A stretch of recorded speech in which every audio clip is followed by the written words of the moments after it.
নমস্কাৰ দৰ্শকসকল, অন্য এটা ৰিয়েকশ্যন ভিডিঅ'ৰ মাজলৈ আপোনালোকক স্বাগতম জনাইছোঁ।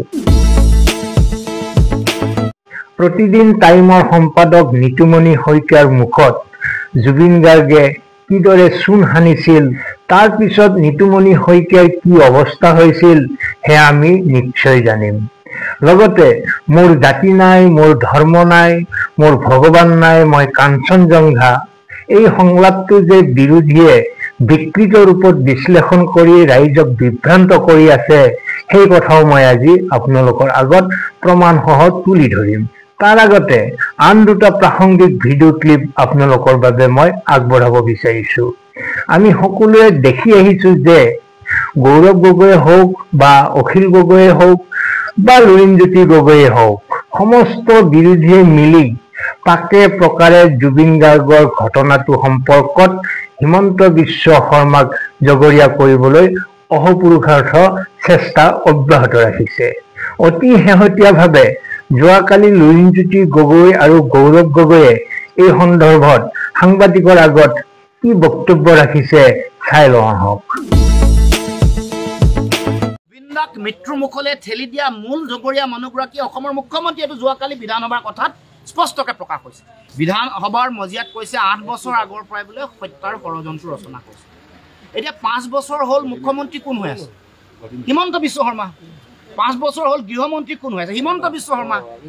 5 বছৰ জুবিন গাৰ্গ ডাঙৰীয়াক হত্যা কৰাৰ ষড়যন্ত্ৰ কৰি থকা মানুহবোৰক কিয় কৰায়ত্ব কৰিব? এই কথা বতৰাবোৰ বাৰে বাৰে কৈ থকাৰ পিছত আমি দুদিনমানৰ আগত সুধিছিলোঁ যে আপুনি জনাকে হত্যা হৈছে নেকি? তেওঁ কালি তাতকৈ আগলৈ গৈ ক'লে যে 8 বছৰ আগৰ পৰা হত্যাৰ ষড়যন্ত্ৰ ৰচনা কৰা হৈছে। তাৰমানে আপুনি চব জানে, চব জনাৰ পিছত ৰক্ষণাবেক্ষণ জুবিন গাৰ্গ জাতীয় সম্পদক কিয় ৰক্ষা কৰিব নোৱাৰিলে? দৰ্শকসকল, কি ক'ম, আমাৰ গাঁৱৰ ফালে এটা কথা আছে, নাকত ধৰিলেও বেবনী, কাণত ধৰিলেও বেবনী। এতিয়া হত্যা বুলিলেও দায়, যদি হত্যা হোৱা নাই বুলি ক'লেহেঁতেন তেতিয়াও দায় লাগিলহেঁতেন।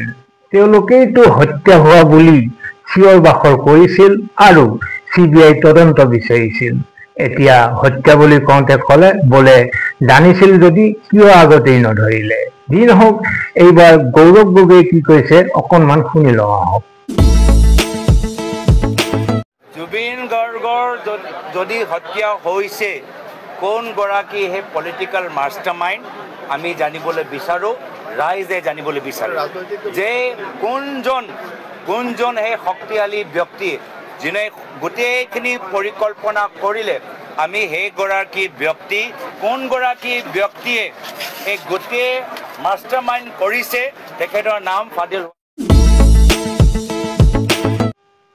দৰ্শকসকল, গৌৰৱ গগৈৰ কথাৰ আঙুলি কাৰ ফালে টৌৱা নিশ্চয় আপোনালোকে অনুমান কৰিছে।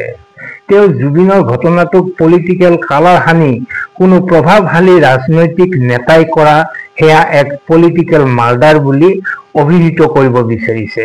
আমি ইতিমধ্যে দেখি আহিছোঁ যে ৰিণিকী ভূঞা, পবিত্ৰ মাৰ্ঘেৰিটা আদিক SITয়ে কিয় জেৰা কৰা নাই বুলি তেওঁলোকে প্ৰকাশ্যে প্ৰশ্ন উত্থাপন কৰি আহিছে। হত্যাকাণ্ডৰ সৈতে যে মুখ্যমন্ত্ৰী ডক্টৰ হিমন্ত বিশ্ব শৰ্মাও জড়িত, সেই সন্দেহও বিভিন্ন সময়ত তেওঁলোকৰ কথা বাৰ্তাত প্ৰকাশ পাই আহিছে।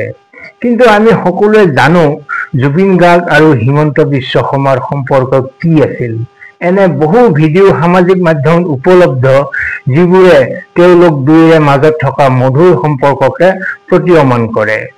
তাৰ বিপৰীতে এনে এজন বিৰোধী শিবিৰৰ নেতাক কোনোবাই দেখুৱাই দিব পাৰিবনে, যিয়ে জীৱিত কালত জুবিন গাৰ্গক প্ৰকাশ্যে প্ৰশংসা কৰিছিল? বৰঞ্চ জুবিনক কটু সমালোচনা কৰাৰ প্ৰমাণহে অলেখ আছে সামাজিক মাধ্যমত। মই প্ৰথমতে কৈছিলোঁ যে নিতুমণি শইকীয়াৰ মুখত চূণ সানিছিল জুবিন গাৰ্গে। কিয় কৈছিলোঁ চাওক এই ভিডিঅ'টো। চকুত এজন আদৰ্শ ৰাজনীতিৰ নাম যদি মই ক'বলৈ কওঁ, আপুনি কাক সেই ভাল ৰাজনীতিবিদ হিচাপে আখ্যা দিব? জীয়াই থকা বিলাকৰ ভিতৰত মই এজনৰ নাম যদি আপোনাক ল'বলৈ কওঁ, গোটেই ভাৰতবৰ্ষৰ কোন হ'ব পাৰে সেইজন? এতিয়াতো হিমন্ত বিশ্ব শৰ্মা, তাতকৈ ডাঙৰ পলিটিচিয়ান নাই আৰু।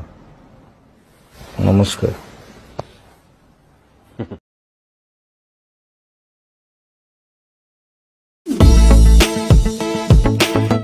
জুবিন গাৰ্গৰ উত্তৰ শুনি নিতুমণি শইকীয়াই কিদৰে হেমেনা হেমেনি কৰিছিল দেখিলেনে?